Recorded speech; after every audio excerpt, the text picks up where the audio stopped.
sucede con nosotros aquí en Colombia. Más o menos el 30% de la población va a tener rinitis de tipo alérgica. En Colombia en general, pero Bogotá y Cundinamarca tiene una flora y una situación geográfica diferente que hace que ese porcentaje pueda subir inclusive hasta un 40% de la población, ¿sí?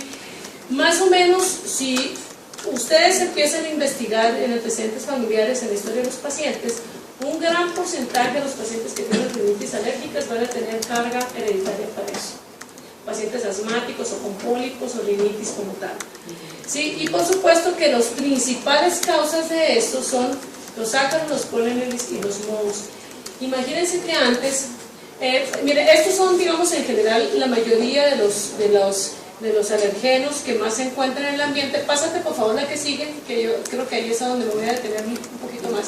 No, es otra, hay otra más, esta. Y ahorita nos regresamos si quieren de la otra. Esta es la clasificación. ¿Se acuerdan que yo siempre les he dicho que esta es la diferencia entre nosotros como médicos y el resto de la gente? Cuando tú pones una historia clínica, el diagnóstico no va a ser rinitis. Si tú vas a decir rinitis alérgica, tienes que poner el apellido. La clasificación, esta es la clasificación universal, es decir, es la clasificación que está mundialmente aceptada para clasificar clínicamente las rinitis alérgicas. ¿Cómo se hace esto? Tú le preguntas al paciente, ¿cuántos días de la semana usted tiene estornudos, obstrucción nasal, rinitis, estornudos en las mañanas, nariz tapada? No, que son más de 4 días por semana. Más de 4 días, entonces sería una rinitis ¿qué? Persistente. Intermitente. Si son menos de 4 días, ¿cómo se llamaría? Más de 4, menos. Intermitente es menos de 4, persistente más de 4. ¿Sí? Cuando tienen, digamos que hay pacientes que tienen un mes completo o más de un mes con síntomas continuos, así anteriormente no había tenido, igual se clasifican como intermitente o persistente. Además de eso, tú le vas a preguntar al paciente, bueno, ¿usted en la noche cuando se acuesta a dormir duerme bien? ¿O tiene un sueño que es reparador o la rinitis a usted en la noche también le molesta? Las actividades que usted realiza, por ejemplo, en un niño, las actividades deportivas, las puede realizar a pesar de que usted tiene rinitis o se cansa demasiado cuando usted intenta hacer algún tipo de ejercicio. Ese tipo de síntomas van a hacer que tú las clasifiques. Un paciente puede tener una rinitis que le da menos de 3 veces por semana, pero tener una calidad de vida terrible, entonces sería intermitente de moderada a severa. O ese mismo paciente menos de 3 duerme bien, realiza sus actividades sin problema, entonces decimos que es una intermitente leve. Y de allá también persistente, es decir, el paciente que tiene muy frecuentemente esos síntomas se puede clasificar en leve o en moderada severa dependiendo de los síntomas que acompañen eso. Entonces ustedes ya no van a decir el paciente tiene una rinitis, ustedes van a decir el paciente tiene una rinitis persistente de leve a moderada, y esa clasificación clínica es válida para cualquier especialidad. ¿Listo? Es decir, ustedes lo pueden colocar y todo el mundo sabe exactamente lo que ustedes están queriendo decir con eso. ¿Listo? Bueno, pásame por favor la anterior. Me quedó al revés esa diapositiva. La anterior. Entonces, esta es, digamos, el general de los pacientes que tienen rinitis alérgicas. ¿Sí? Este tipo de pacientes son los que comúnmente cualquier persona puede hacer el diagnóstico de rinitis. ¿Sí? Es el paciente que se pasa rascándose los ojos, la nariz. Eso se le llama saludo alérgico. Ese paciente siempre tenía con una línea aquí, que es característica de los procesos alérgicos. ¿Listo? Pásame por favor anterior. Mira, la rinitis por sí mismo puede ocasionar otitis con efusión, ¿sí?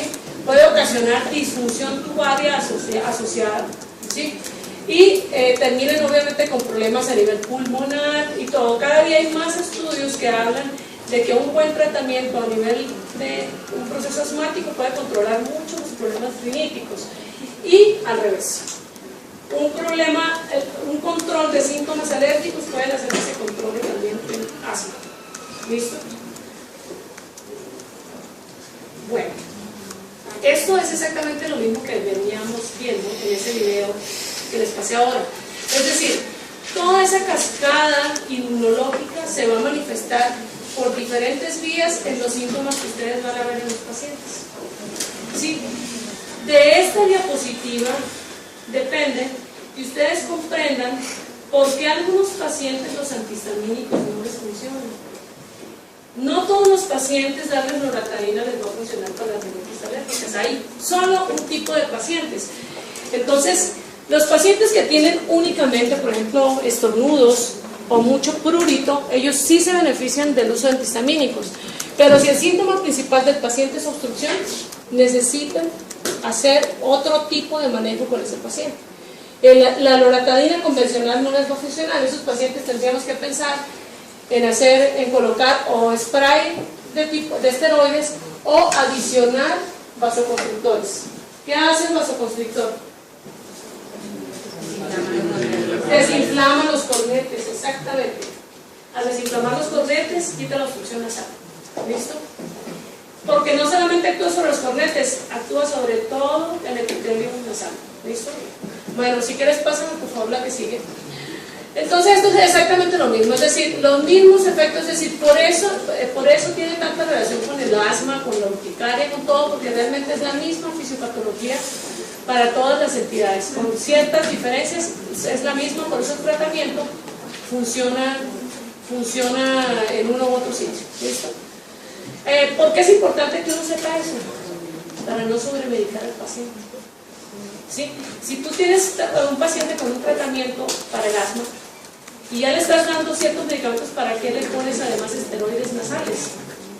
Con dar un buen esteroide, está comprobado en estudios clínicos que los broncodilatadores y los esteroides utilizados para el problema asmático actúan directamente en el control de los síntomas de rinitis. No es al revés. El paciente, digamos, por ejemplo, que tiene un esteroide nasal, no necesariamente va a controlar el asma, pero cuando los medicamentos funcionan para el asma, sí controlan la rinitis. ¿Listo? Bueno, esto ya lo vimos, ya vimos todo eso, y que les pasamos por favor la diapositiva. Esto es lo mismo que estábamos hablando ahorita. Acuérdense que en estos pacientes siempre tienen problemas de oclusión dental. La lengua geográfica es característica de los pacientes alérgicos. Existen unas manchas que ustedes las van a ver en la lengua, que a veces son blanquecinas con borde rojo, que a veces están en una parte, son migratorias. Ese tipo de problemas en la lengua están asociados a procesos alérgicos. ¿Listo? Bueno, entonces, resulta que nosotros ya hablamos de lo que es una rinitis alérgica. Ahora vamos a hablar del otro tipo de rinitis que existe. Resulta que la característica de la rinitis alérgica es tener una rinorrea ¿de qué tipo? Hialina, acuosa. Cuando el moco es más espeso o tiene otras características, nosotros no vamos a estar pensando en la rinitis normal, ¿verdad? Los estornudos aislados también, digamos, es decir, la característica de una rinitis alérgica son los estornudos que se llaman en salva. ¿Cómo se llaman en salva? Que va uno tras otro, ¿sí? Cuando el paciente, que ustedes empiezan a interrogar al paciente, les dice que tiene obstrucción de un solo lado de la nariz en forma persistente, ese paciente necesariamente tenemos que buscar una causa estructural. ¿Sí?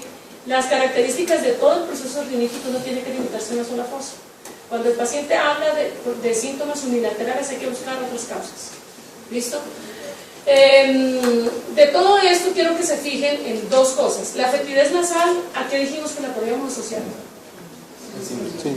A la sinusitis, ¿verdad? ¿Se acuerdan que era uno de los criterios para hacer diagnóstico clínico? Bueno, fíjense que aquí hay una cosa que dice formación de costras, ¿sí? Formación de costras nasales.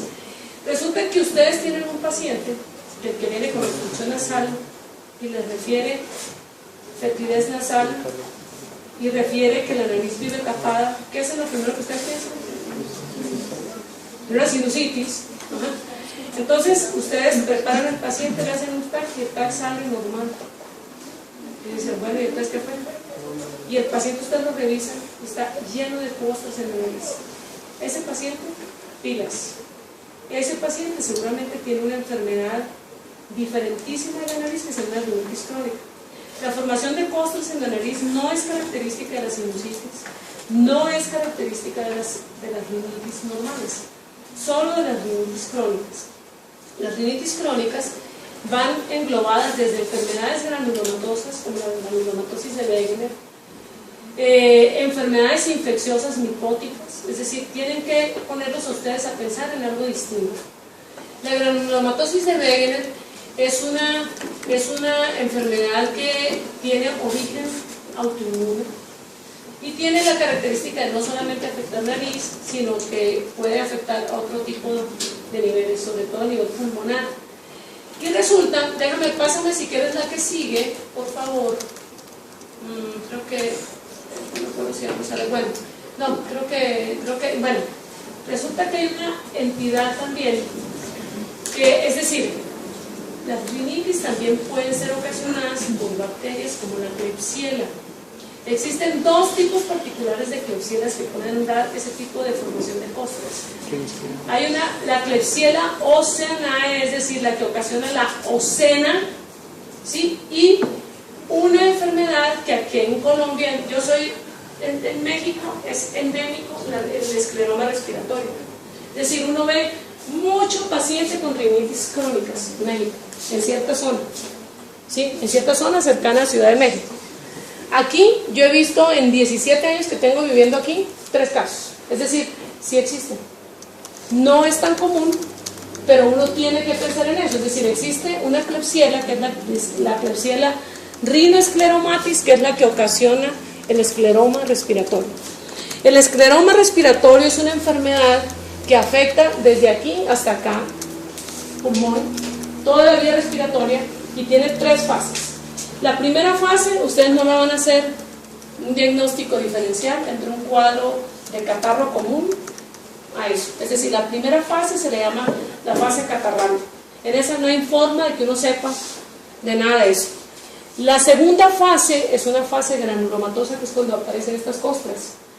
Por eso, todo paciente que tenga formación de costras en la nariz, estamos obligados a hacer biopsias de la mucosa, ¿sí? Lo primero que uno tiene que pensar es en que se trate de una de estas entidades. ¿Listo? Obviamente que hay pacientes que trabajan en canteras, pues uno no va a pensar que esa nariz seca con formación de costras va a ser por una enfermedad. Lo primero que tiene que pensar uno es en lo más común. Y lo más común es buscar una causa asociada a lo que el paciente hace, ¿no? O donde vive. Pero cuando eso ustedes lo han cuidado y el paciente continúa con eso, pues hay que pensar en otras cosas. El TAC de senos paranasales, la endoscopia nasal, tienen total indicación en el estudio de cualquier tipo de rinitis. Para poder uno llegar a la conclusión de que el paciente tiene X o Y tipo de rinitis, uno tiene obligación de solicitar el TAC de senos paranasales y de hacer endoscopias nasales para poder hacer una buena revisión. Las biopsias las dejamos únicamente para esos pacientes que habíamos comentado, y las resonancias cuando nosotros estamos pensando en tumores. También a la nariz le dan tumores. Es decir, si ustedes aprenden en sus rotaciones a revisar nariz y aprenden lo que es una rinoscopia anterior normal, ustedes van a ser capaces de saber cuando un paciente tiene un tumor nasal. Hay un tumor que que no me acuerdo y lo vamos a ver el resto del semestre, porque quiero que no se les olvide. Paciente masculino, menor de 20 años, con epistaxis recurrente y obstrucción nasal, es un nasoangiofibroma juvenil, hasta no demostrar lo contrario, ¿sí? Y eso es un tumor nasal. ¿Listo? A ese no se les va a ocurrir, por favor, hacer una biopsia. ¿Listo? A ese paciente mejor en mi casa. ¿Cuál es la fase de la la tercera fase es atrofia. Atrofia de todas las estructuras. Entonces ustedes van a ver unas narices así de grandes, los cornetes se desaparecen, el tabique se puede perforar, es decir, se vuelven unas fosas amplísimas. Esa es la fase atrófica. ¿Listo? Las pruebas de inmunología, estas pruebas no las hacen los otorrinos, las hacen los alergólogos. Cuando nosotros sospechamos esa rinitis alérgica que tiene todas las características clínicas, la respuesta a los medicamentos de un proceso de una rinitis alérgica, nosotros los otorrinos realmente somos expectantes igual que los pediatras de las rinitis alérgicas. Realmente la especialidad que estudia las alergias es la inmunoalergología. Nosotros no hacemos estas pruebas, las ordenamos, pero quien las hace y las interpreta es el alergólogo, que entre otras, ojalá a ustedes les guste porque hay muy pocos alergólogos, les va muy bien económicamente y en Colombia hay como 10. Cada paciente les deja como 500,000 pesos que puedan hacer la alergología, ¿sí? Entonces, yo hice lo mismo, ya me di cuenta tarde, ¿sí? Entonces, miren, la alergología, ¿qué es lo que hace uno con estos pacientes? Lo ideal es que el paciente que tiene una evolución anormal, sobre todo uno siempre espera que los procesos alérgicos declinen en la incidencia a partir de la adolescencia. Todo adulto y todo niño mayor de esa edad que esté persistentemente con alergias o que tenga un asma incontrolable, una poliposis terrible, uno tiene obligación de hacerle pruebas cutáneas. Uno tiene que saber a qué es alérgico el paciente para poder hacer un tratamiento más específico. Los antihistamínicos, los vasoconstrictores, los esteroides nasales, lo que uno le coloca, los antileucotrienos, no curan las alergias, controlan los síntomas. Lo que cura las alergias es la inmunoterapia. Y la inmunoterapia está basada en estas pruebas. En estas pruebas uno le hace un poco de pinchazos al paciente, se le colocan los alergenos y uno ve la respuesta. Todo paciente adulto o un adolescente, un adolescente que ya ha pasado, digamos, esa etapa en la que desaparecen las alergias y persistentemente está ahí, hay que hacerle pruebas porque a veces nos encontramos con la evidencia de que los procesos riníticos están relacionados con una alergia alimentaria. Y a alimentos como el gluten, alimentos como el trigo que tuvimos ayer, una alergia a pescado. Si ese paciente no se le hacen estas pruebas, el paciente sigue comiéndose su salmón todos los días y gastando en Montelucas.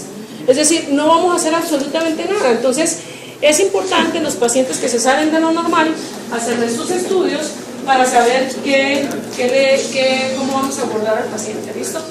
Fíjense bien esto. Fíjense bien en esto.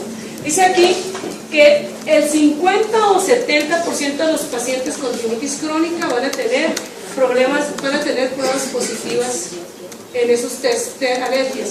Pero también existen pacientes que pueden tener, pueden tener otro tipo de problemas y se les hacen estos y hasta el 6% pueden salir positivas si el paciente esté asintomático. ¿Listo? Bueno, allá habíamos dicho que el eosinófilo del moco nasal únicamente estaba indicado cuando estamos pensando en un síndrome de Nares. La IgE sérica va a ser positiva, fíjense en qué porcentaje de pacientes. Realmente muy poquito porcentaje de pacientes. Realmente la prueba que sí ayuda es solicitar una IgE específica. Esa IgE específica es mucho más útil, pero es una prueba muy costosa también. Entonces esta únicamente se deja cuando tenemos contraindicación en los pacientes para hacer pruebas cutáneas, cuando tienen algún problema, una dermatitis, ¿sí? Importante que no se le pueden hacer pruebas cutáneas, entonces se le hace IgE específica. ¿Listo?